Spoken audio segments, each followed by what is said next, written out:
Class 10 life science chapter 3 মাধ্যমিকের জীবন বিজ্ঞান, বংশগতি এবং কয়েকটি সাধারণ জিনগত রোগ। তোমরা সবাই মন দিয়ে শোনো আর লেখো, সবাই লাইক আর সাবস্ক্রাইবটা দিয়ে দাও। অসম্পূর্ণ প্রকটতা কাকে বলে, উদাহরণ দাও। বিপরীত বৈশিষ্ট্যযুক্ত দুটি জীবের সংকরণে প্রকট জিনটি সম্পূর্ণরূপে প্রকাশ না পাওয়ায় জীবের প্রকট ও প্রচ্ছন্ন বৈশিষ্ট্যের মধ্যবর্তী একটি বৈশিষ্ট্য প্রকাশ পায়। এই ঘটনাকে অসম্পূর্ণ প্রকটতা বলে। উদাহরণ, সন্ধ্যা মালতী উদ্ভিদে লাল ও সাদা ফুলযুক্ত গাছের মিলনে প্রথম জনুতে সমস্ত ফুল উৎপন্ন হয়, এটি অসম্পূর্ণ প্রকটতার উদাহরণ। হিমোফিলিয়া রোগের কারণ উল্লেখ করো। হিমোফিলিয়া এক্স ক্রোমোজোমে অবস্থিত প্রচ্ছন্ন জিন দ্বারা নিয়ন্ত্রিত এই রোগে দেহের আঘাতপ্রাপ্ত স্থান থেকে রক্তক্ষরণ হতে থাকে এবং রক্ততঞ্চন ব্যাহত হয়। কারণ হল হিমোফিলিয়া এই রক্ততনে সাহায্যকারী উপাদান অর্থাৎ অ্যান্টি হিমোফিলিক ফ্যাক্টরের অভাবে হয়। হিমোফিলিয়া বি রক্ততঞ্চনে সাহায্যকারী উপাদান অর্থাৎ কিসমাস ফ্যাক্টরি উপাদানের অভাবে হয়। সুপ্রজননবিদ্যা কাকে বলে? জীববিজ্ঞানের যে শাখায় পিতামাতাকে অপত্যে বিভিন্ন বৈশিষ্ট্য সঞ্চালনের কৌশল নিয়ে আলোচনা করা হয় তাকে সুপ্রজননবিদ্যা বলে। পিতামাতার বৈশিষ্ট্য অপত্যে সঞ্চালিত হয় কেন?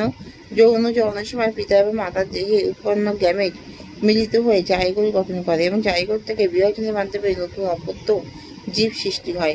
পিতা ও মাতার জনন থেকে অপত্য উৎপন্ন হওয়ায় অপত্যে পিতা ও মাতার মতো বৈশিষ্ট্য হয়। মেন্ডেলের একসঙ্গে জনন পরীক্ষায় ফিনোটাইপ ও জিনোটাইপ অনুপাত কত? ফিনোটাইপ অনুপাত লম্বা বেটের 3:1, জিনোটাইপ অনুপাত বিশুদ্ধ লম্বা সংকর লম্বা বিশুদ্ধ বেটে 1:2:1। হোমোজাইগাস বা সমসংখ্যা জীব কাকে বলে? কোনো জীবের ক্রোমোজোমের নির্দিষ্ট লোকাসে একই প্রকার জিন থাকলে একে হোমোজাইগাস জীব বলে। অ্যালিল কাকে বলে? সমস্ত ক্রোমোজোমের কোনো একটি বিন্দুতে উপস্থিত বিপরীতধর্মী জিন জোড়াকে অ্যালিল বলে। মেন্ডেল তার পরীক্ষার জন্য মটর গাছ কেন বেছে নেন?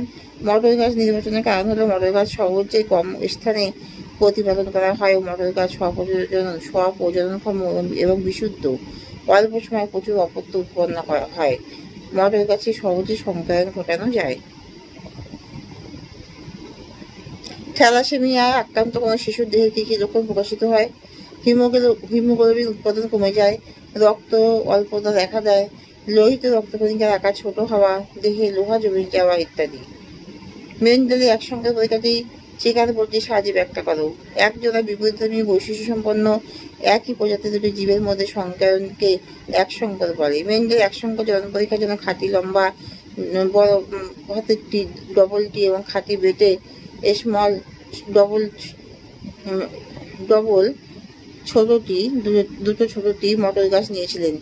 এদের কৃত্রিমভাবে ইতর পরাগযোগ ঘটানোর ফলে উৎপন্ন বীজ থেকে যে গাছগুলি হয় সেগুলি সবই লম্বা বৈশিষ্ট্যযুক্ত, যাদের জিনোটাইপ হল ক্যাপিটাল টি স্মল টি।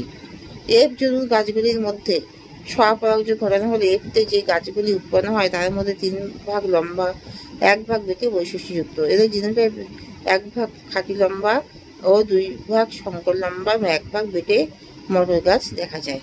এখানেই শেষ করলাম।